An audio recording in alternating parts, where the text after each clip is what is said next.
José Duarte Couto, mais conhecido Zeca Couto, desde criança, muito criança, em ter idade, fiz parte de dois grupos musicais, um deles o Apolo 11, que veio mais tarde ser os Apolos, e os Tubarões. Entrei para os Tubarões, tinha eu 14 anos.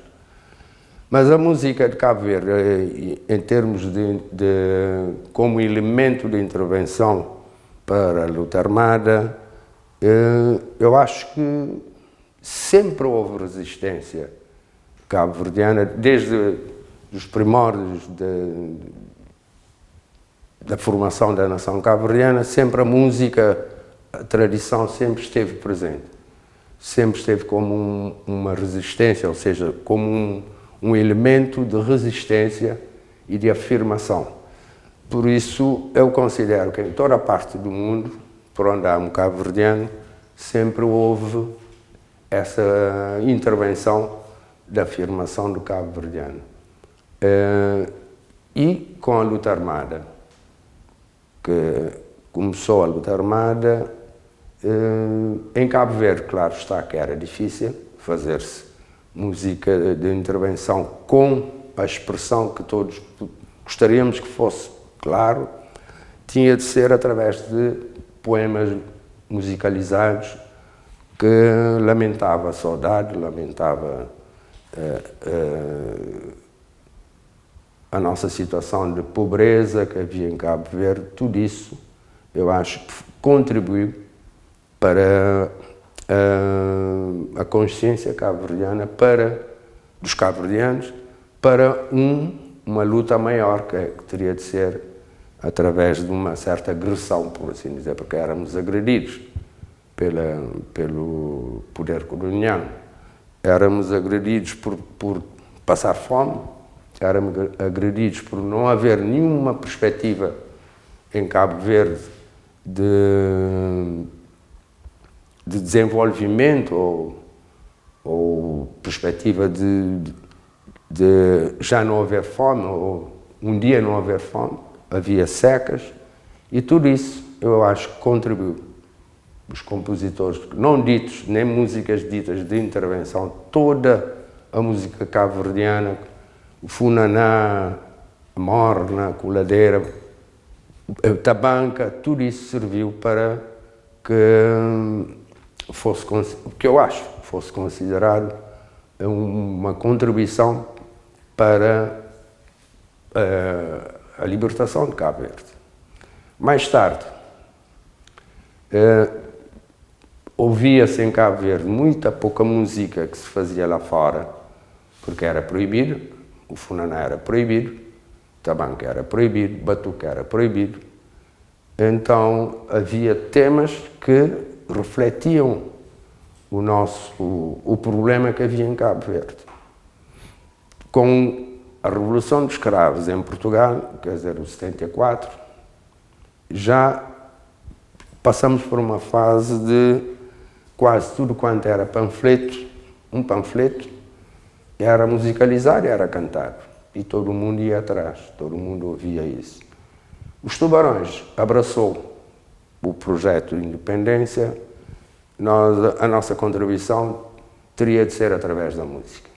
Nós atuávamos em bailes aos sábados e durante o domingo, logo de manhãzinha, a gente partia para o interior, principalmente para o interior, porque tínhamos uma resistência da parte da Igreja Católica, que dizia nos comícios que tinham chegado comunistas que iam tomar as mulheres, as terras. Então houve a necessidade de nós, claro, respeitando a Igreja, respeitando os momentos do culto. Quando terminava o culto, a gente começava a tocar com música, e aí os políticos que iam levar a mensagem faziam a comunicação à população. E mais tarde, em 76, fomos à Holanda com certo apoio logístico do comandante Pedro Pires, que então era primeiro-ministro de Cabo Verde, e na pessoa de Djunga de Biluca incumbiu de nos dar todo o apoio logístico, contacto de estúdios lá e não sei, transporte, e fomos para gravar um disco, fizemos 2 discos. E nessa altura não éramos conhecidos na Europa. O Djunga de Biluca disse que era melhor a gente vir para Cabo Verde e depois editar o disco, porque nessa altura ele também não estava assim tanto interessado na edição do disco, por causa de muitos custos que tinha tido com outras produções. Chegámos em Portugal, ninguém nos conhecia, Valentino Carvalho ofereceu-nos fez-nos uma proposta que era uma miséria, podemos assim dizer, que nem chegava para pagar o que tínhamos gasto num estúdio. E viemos para Cabo Verde, começamos a tocar para editar o primeiro, assim o segundo, só que eu chego em Cabo Verde logo no mesmo ano, isso foi em 76, regressamos em novembro, em dezembro eu parti para Cuba. Tive de ir para Cuba estudar, então a banda suspendeu a sua atividade por algum tempo. E nós temos tido, por assim dizer, no nosso repertório ainda, a gente toca os temas que enaltecem o cabo-verdiano. Por todas as partes que nós formos, há dias estivemos no Senegal com a organização da Mulher Cabo-Verdiana, que fez 50 anos de existência. Foi um choro,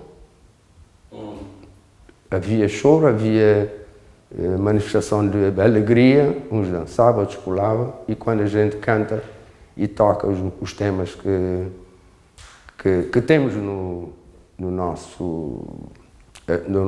na nossa discografia, são temas de anos 70 e tal, mas que ainda são presentes e que têm um certo impacto.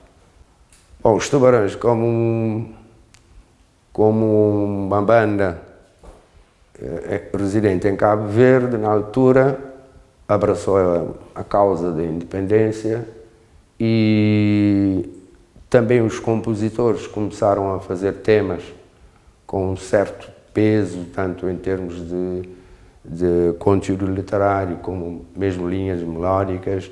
Posso citar o Cabral Camori, posso citar o 5 de Julho, a Morna 5 de Julho, o Levanta Braço, que a gente tocava em quase todas as manifestações, nos bailes e nos saraus culturais. Esses temas marcaram e ainda marcam na nossa comunidade. Sempre que quando a gente vai tocar, pedem-nos precisamente o 5 de Julho, a Morna 5 de Julho. Essa morna une toda a nação cabo-verdiana.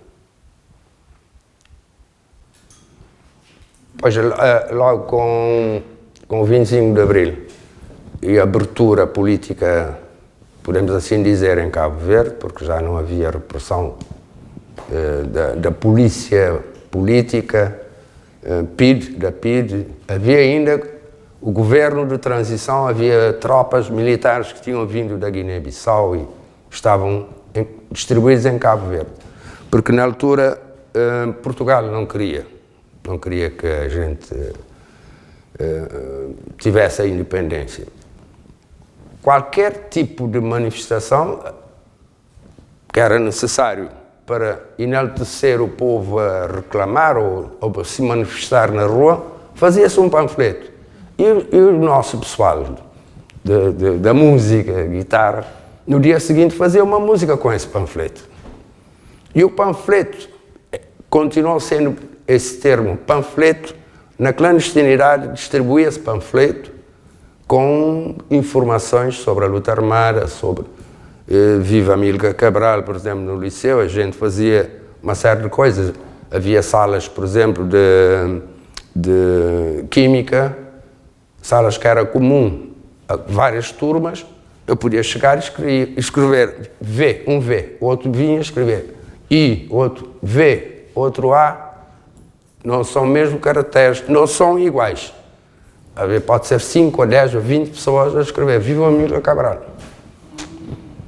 E temos uma anedota com um colega nosso, que o pai era secretário chefe de secretaria do liceu. Ele via, por exemplo, viva PIGC ou viva Cabais, vinha por baixo e punha o nome, Cipó. E punha Cipó. Bem, o pai teve que pagar as carteiras, o arranjo das carteiras, porque o filho, Cipó, é que fez isso. E os panfletos tinham um impacto, porque para além de todo o mundo, porque aqui não havia muita comunicação como hoje, não havia rádio durante todo o dia ou durante toda a noite, havia horários para transmissão do radiofone e fazia-se em stencil, distribuía-se, dava-se, por exemplo, eu podia apanhar um saco e sair para Santa Catarina ou sei lá para qualquer sítio e distribuía. E o pessoal da música, como havia um certo frenesim em fazer temas de intervenção, apanhava os panfletos que diziam abaixo Espínola, não sei o quê, viva a Única Cabral, viva a Unidade de Guiné-Cabo Verde, e encontravas no dia seguinte uma música. Eu acho que o que eu posso dizer de momento, e espero que assim continue, e que a nova juventude, a nova geração faça isso com todo o respeito pelos compositores, que dificilmente em Cabo Verde fala-se dos compositores, fala-se dos intérpretes, dos compositores que nessa época, fizeram temas que ainda persistem, ainda estão na nossa memória e que estão nos nossos repertórios e na mente de todos os cabo-verdianos.